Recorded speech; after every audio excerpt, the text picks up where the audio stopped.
and today we are going to study the chapter 1 of class 12th history NCERT bricks, beads and bones the Harappan civilization. So this is the last part of this chapter. अगर आपको बाकी सारे parts देखने हैं तो उसका link description box में given है, आप वहां से जाकर देख सकते हैं.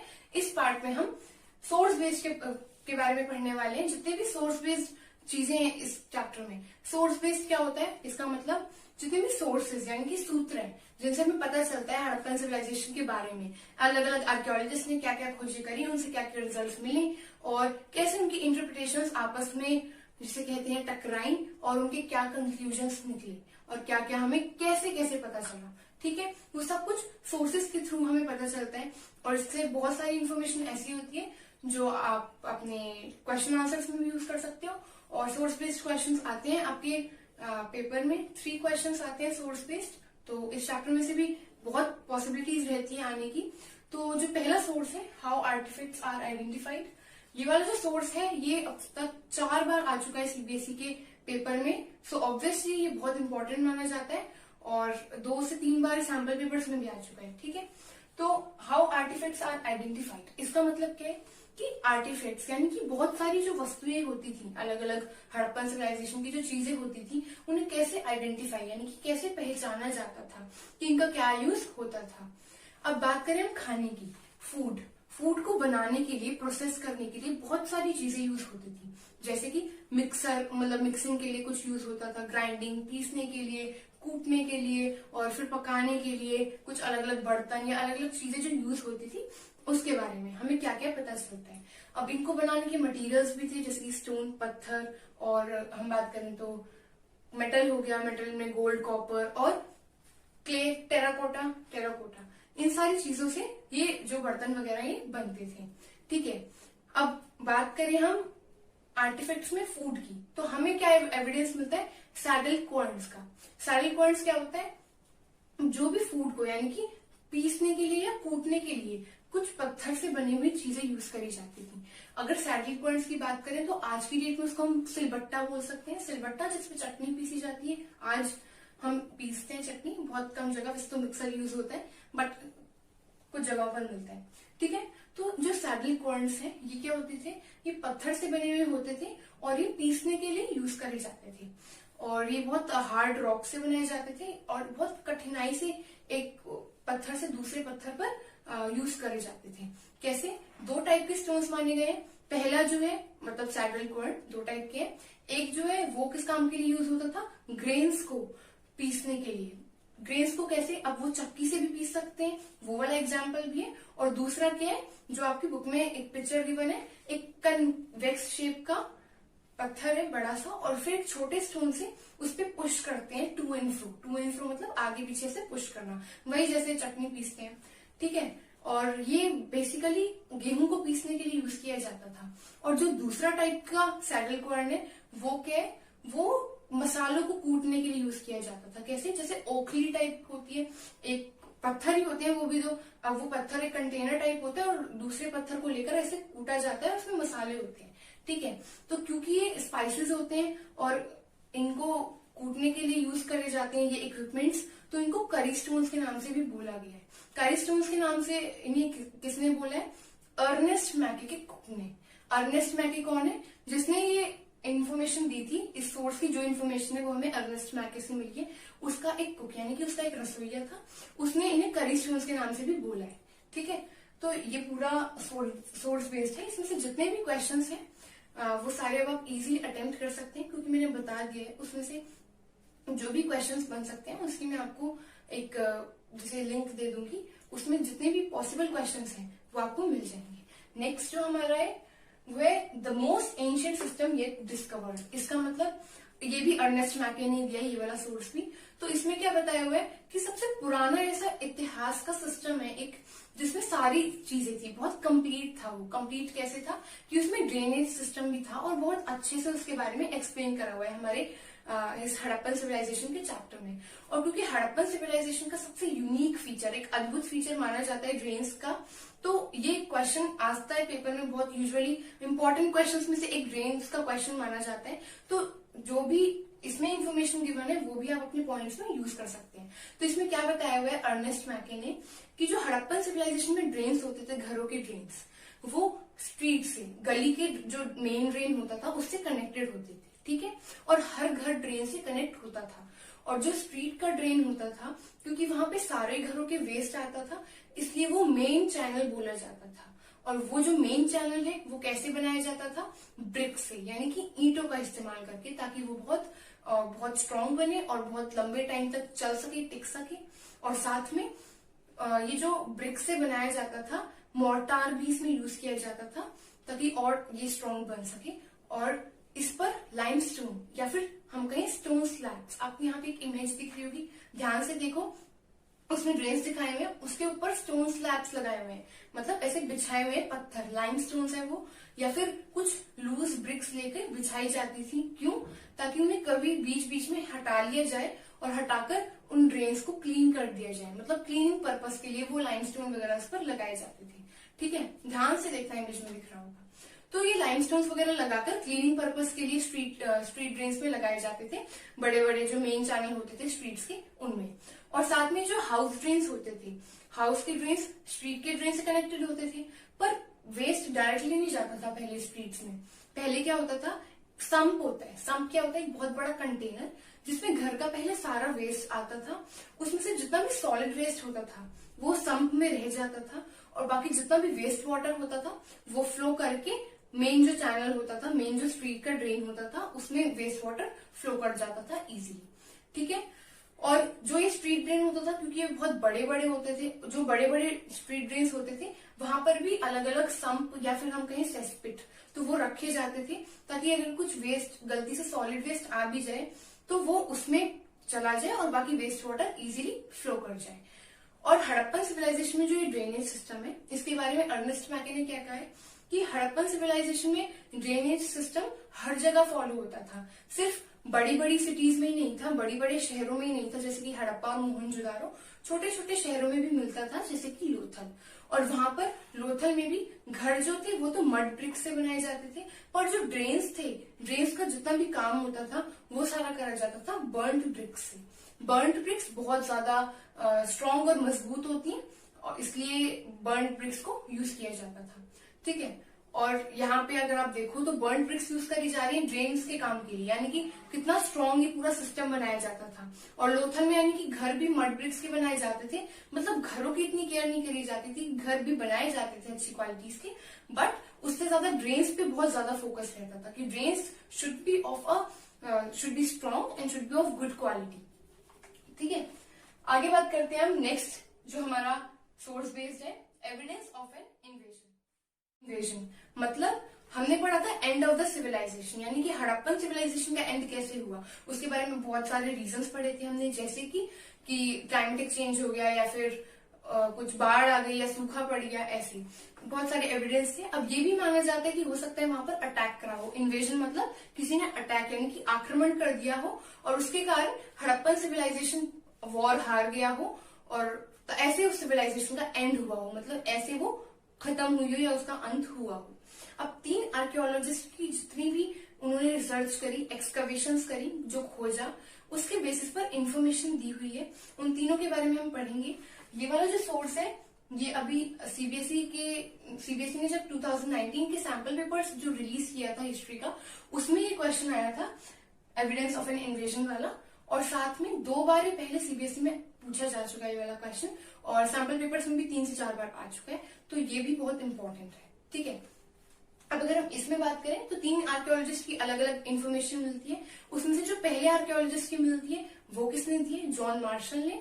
जॉन मार्शल जो कि डायरेक्टर जनरल थे आर्कियोलॉजिकल सर्वे ऑफ इंडिया के, और उन्होंने क्या बताया डेडमैन लेन के बारे में। डेडमैन लेन क्या है, ये एक गली का नाम है, नैरो एले मतलब एक गली, एले मतलब गली होता है। ठीक है, तो ये गली का नाम है जो कि 3 से 6 फीट चौड़ी है, 3 to 6 फीट विड्थ है इसकी, और इसमें जाकर वेस्टवर्ड की तरफ जब हम मुड़ते हैं, मतलब वेस्ट डायरेक्शन में जब मुड़ते हैं, तो वहां पर हमें क्या देखने को मिलता है, वहां पर ढांचे, खोपड़ी जो होती है ना, कंकाल में जो खोपड़ी होती है उसके अवशेष मिलते हैं, और कुछ हड्डियां मिलती हैं वहां पर।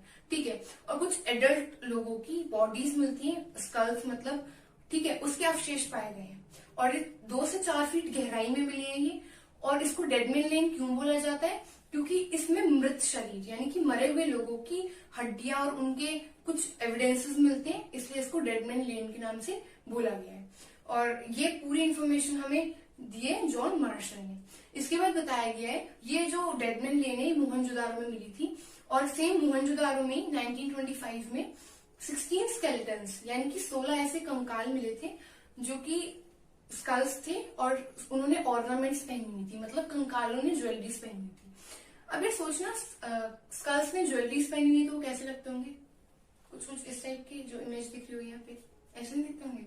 आई थिंक मेरे अकॉर्डिंग मेरे दिमाग में तो ये इमेज आती है कि अगर स्कल्स पे ऑर्नामेंट्स पहने हुए तो इतनी वो हड्डी मेरा बड़ी कार्टून आता था, मतलब ऐसे कुछ लगते होंगे।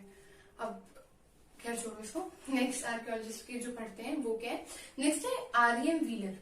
आर.एम. व्हीलर आर्कियोलॉजिस्ट था वो जिसने स्ट्रैटिग्राफी की प्रॉब्लम को सॉल्व करा था। लास्ट इससे जो पहले वाला पार्ट था उसमें बताया हुआ है स्ट्रैटिग्राफी बहुत इंपॉर्टेंट चीज है वो भी, अगर नहीं पता है तो जाकर आप वीडियो देख सकते हैं, लिंक डिस्क्रिप्शन बॉक्स में गिवन है। ठीक है, तो आर.एम. व्हीलर ने क्या करा, जो जॉन मार्शल ने इन्फॉर्मेशन दे रखी थी उसके आधार पर उसने कुछ इन्वेस्टिगेशन करी और फिर अपनी इन्फॉर्मेशन और अपनी जो रिसर्च थी उसको शेयर किया। उन्होंने क्या बताया हुआ है आर.एम. व्हीलर ने, आर.एम. व्हीलर ने ऋग्वेद क्या है, सबसे पुराना जो रिलीजियस टेक्स्ट है, मतलब सबसे पुरानी जो धार्मिक एक बुक है, धार्मिक ग्रंथ है, उसको कनेक्ट कराए जो जॉन मार्शल के एविडेंसेस हैं उनसे। कैसे कि ऋग्वेद में एक वर्ड है, एक शब्द का नाम आया है, वो है पुर। पुर का मतलब क्या होता है, एक रैम्पार्ट या फिर एक फोर्ट, किले के लिए यूज होता है। अब किला कैसा होता है, जो चारों ओर से सुरक्षित हो, चारों तरफ उसके वॉल्स हो, चारों तरफ से मतलब वो फोर्टिफाइड हो। ठीक है, तो जो आर्यन जो इंद्र है, इंद्र देवता, वो उन्हें वॉर गॉड यानी कि युद्ध के देवता के नाम से भी जाना जाता है ऋग्वेद में। ठीक है, तो वो एक आर्यन थे। तो पता है क्या माना जाता है कि भारतीय संस्कृति में ये माना जाता है कि भारत का जो इतिहास है उसकी स्थापना किसने करी, भारत की स्थापना किसने करी, आर्यंस ने। ठीक है, पर कुछ एविडेंसेस मिलते हैं हमें।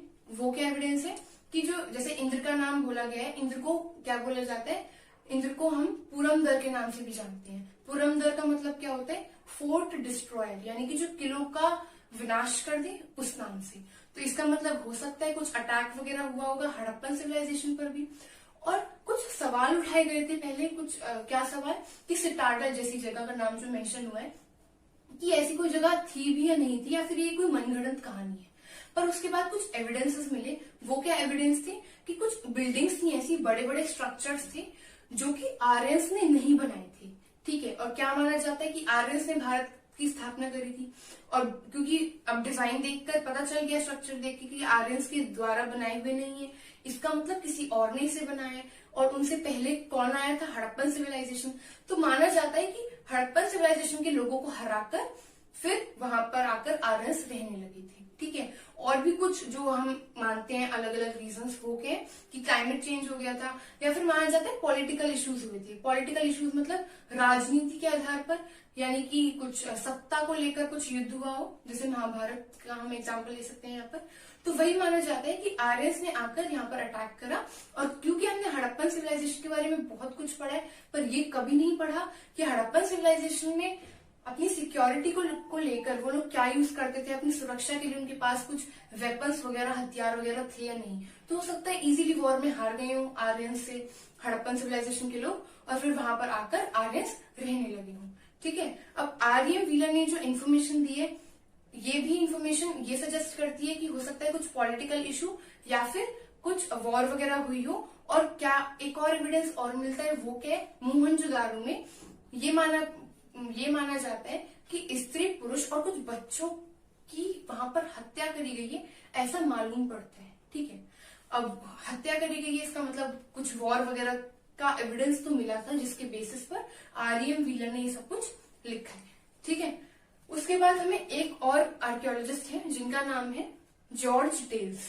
उन्होंने क्या क्या इन्फॉर्मेशन दी है, जॉर्ज डेल्स के अकॉर्डिंग ये जो दो इन्फॉर्मेशन दी है, एक जॉन मार्शल ने और आर.एम. व्हीलर ने, उन दोनों जितनी भी इंफॉर्मेशन दी उन दोनों ने उसको अपोज करके जॉर्ज डेल्स ने दोबारा एक्सकवेशन करी, दोबारा कुछ खोज करी। और उनका जो ओपिनियन है, उनकी जो रिसर्च कहती है वो क्या है कि पहली चीज तो ये जो स्कल मिली थी डेडमैन लेन के नाम से जो गली थी, वहां पर जो जॉन मार्शल ने स्कल्स के बारे में जो बताया गया है जॉन मार्शल के द्वारा कि कुछ अवशेष मिले, कंकाल, खोपड़ी वगैरह ये जो सब मिला है, ये उस पीरियड का नहीं है जब हड़प्पन सिविलाइजेशन थी। ठीक है, पहली बात से तो इन्होंने जॉन मार्शल की चीज को रॉन्ग प्रूफ कर दिया। और दूसरी चीज इन्होंने क्या बोली है कि युद्ध हुआ था वहां पर हड़प्पन सिविलाइजेशन में, ऐसा नहीं मालूम पड़ता है। क्यों? क्योंकि कुछ ही लोगों की बॉडीज को देख के ऐसा पता लगता है कि वहां कि वो युद्ध वगैरह से मरे थे। बाकियों की बॉडीज को देख के ऐसा नहीं लगता कि कुछ अटैक हुआ था इन पर, उससे ये मरे थे। उसकी कुछ अलग ही चीज है कि वो किसी और रीजन से मरे हो सकते हैं, पर वो वॉर जैसी चीज से नहीं मरे। और क्या बोला गया है जॉर्ज डेल्स के द्वारा?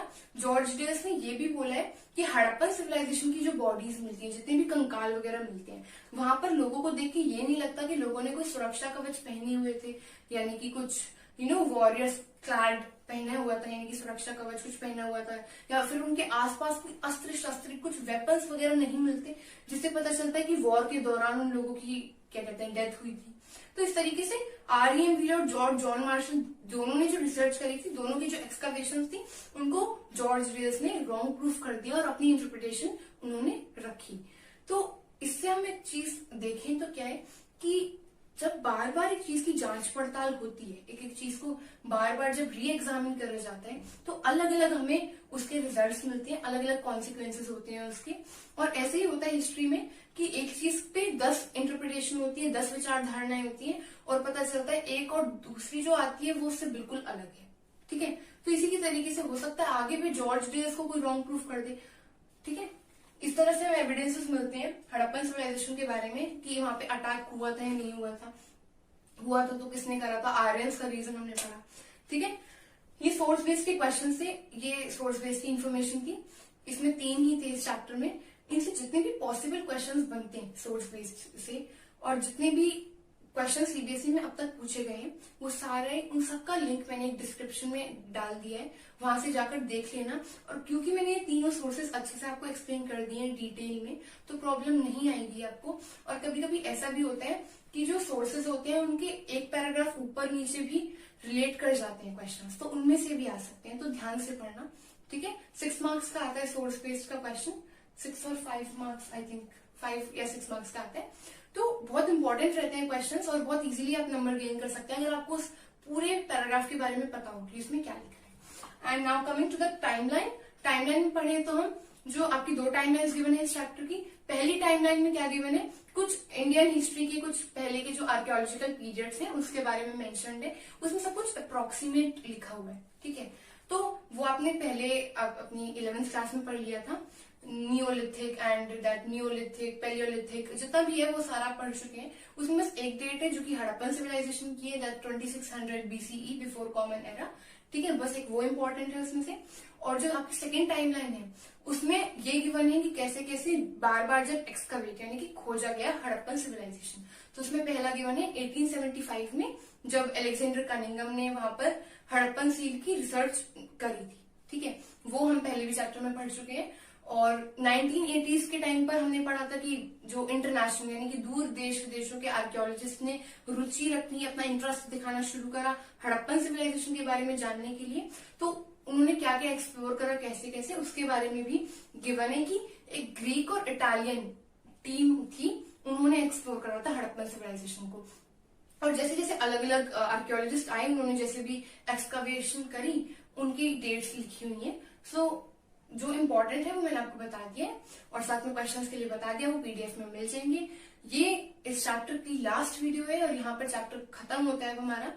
अब अगर आपको कोई भी डाउट, कोई भी प्रॉब्लम हो, कोई स्टेटमेंट, कोई क्वेश्चन, कोई भी सेंटेंस, कुछ भी ना समझ में आ रहा हो, तो आप मुझसे कमेंट सेक्शन में पूछ सकते हैं। अगर आप यहाँ ना पूछना चाहें तो आप मुझे इंस्टाग्राम या फेसबुक पर भी पूछ सकते हैं। एंड यस, अगर आपको ये वीडियो हेल्पफुल लगी हो, so please like this video, share this video, subscribe to my channel, and yes don't forget to hit the bell icon, क्योंकि अब वीडियोस जल्दी जल्दी आएंगी और हम बहुत अच्छे से सारी चीजें पढ़ेंगे। सारी चीजें मैं आपको बहुत इजीएस्ट वे में एक्सप्लेन करने की कोशिश कर रही हूँ, तो बहुत अच्छे से पढ़ना, और कुछ भी ना समझ में आए तो पूछ लेना। ठीक है, थैंक यू।